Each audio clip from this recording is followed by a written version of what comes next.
A face in the crowd, a passing worry, a minor ache. A runner can be easily sidetracked from focusing on the race at hand. All of us need to prioritize our thinking, not major on the minors when it comes to life's really big issues. That's because life's big issues really cross the bridge into eternity's big issues. If you want to set your sights on the ultimate horizon, stay with us.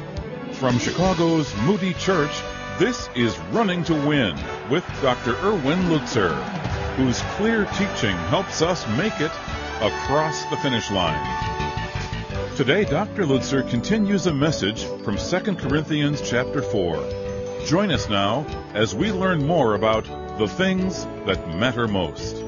So, one of the things that's important, that matters most, is the inner man and not the outer. There are some things that are more important than life itself. There are some things that are more important than bread.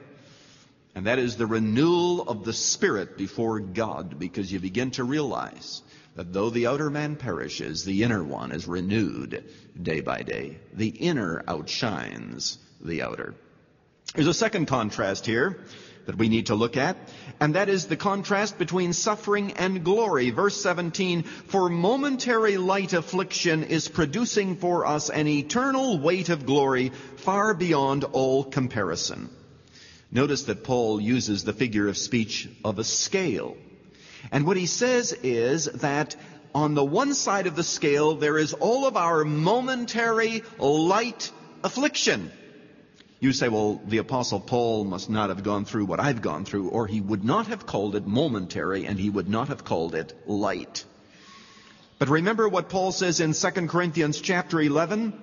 Listen, this is what he says he went through. Verse 24, 5 times I received from the Jews 39 lashes. 3 times I was beaten with rods.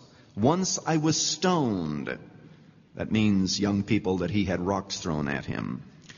3 times I was shipwrecked. A night and a day was spent in the deep. I have been in frequent journeys, in dangers from rivers, dangers from robbers, dangers from my countrymen, dangers from the Gentiles, dangers in the city, dangers in the wilderness, dangers on the sea, dangers among false brethren. I've been in labor and hardship through many sleepless nights, in hunger and thirst, often without food, in cold and exposure. And then he says, apart from such external things, there is daily a pressure upon me concerning the churches. Paul says you can take all of those things and you put them on one side of the scale. And he says they are light. They're like a feather. It's like putting a fly on one side of the scale and an elephant on the other. He says, in comparison to the eternal weight of glory that we are going to have, all of these sufferings are light and they are momentary and they're a flash in the pan in comparison to the glory that is going to be revealed in us. You say, well, what is this glory? C.S. Lewis has a message entitled The Weight of Glory. Lewis says he struggled with this idea of what it means to be glorified, or what it will mean for believers to be glorified. Sometimes we use the word glory in the sense of fame. We say that some movie star has his or her moment of glory. Well, Lewis pointed out very accurately that that can't be the meaning, because that is actually a meaning from hell and not from heaven, because what that means is that I am better known than someone else. It is a selfish kind of competition. That's not what glory means. But just to think, someday we shall stand before God, and this is what it means to be glorified. We shall stand before God and discover that He takes delight in us, like an artist delights in his creation and in his work. God will look upon us and He will be delighted with us because of our service and because of what we have done for Him, and because He has redeemed us and we are precious in His sight. That will be glory. And just think about it. We will finally fulfill the very purpose for which we were created. Namely, to fulfill the will and the desire and the good pleasure of the Redeemer, Creator, God. And so we're going to be in glory. You know, people sometimes say, well, is it right to serve the Lord just to get rewards? What they want to say is that is selfish. Shouldn't we just serve the Lord because we love Him? Yes, of course, but those two ideas are not antithetical. They are really part of the same piece of cloth.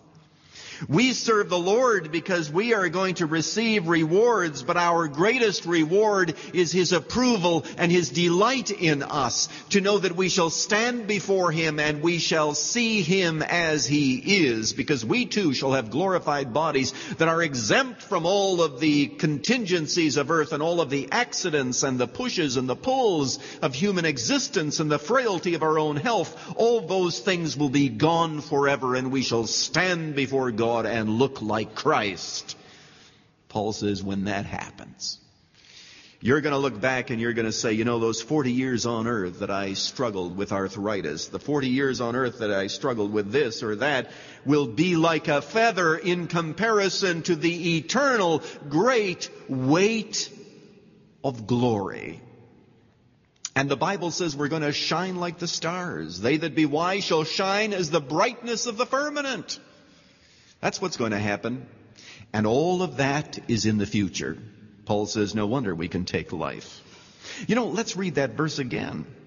Because I think that the Apostle Paul is hinting at something, namely that as we go through trials on earth and as we have affliction and suffering, we get more anxious for heaven, don't we?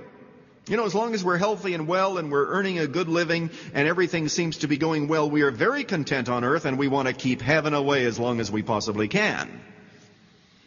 But once we're ill and everything begins to fall apart and the pain seems to become unbearable, we begin to say, Jesus, now I'm ready, please take me. But I think there's something else in this verse too. What the Apostle Paul seems to be saying is that the more suffering you go through here on earth, the more glory in the life to come. Notice it. For momentary light affliction is producing for us an eternal weight of glory far beyond all comparison. Now, if that's true, there are some of you to whom I am speaking who are going to receive a glory that is absolutely unbelievable, that in 100 million ways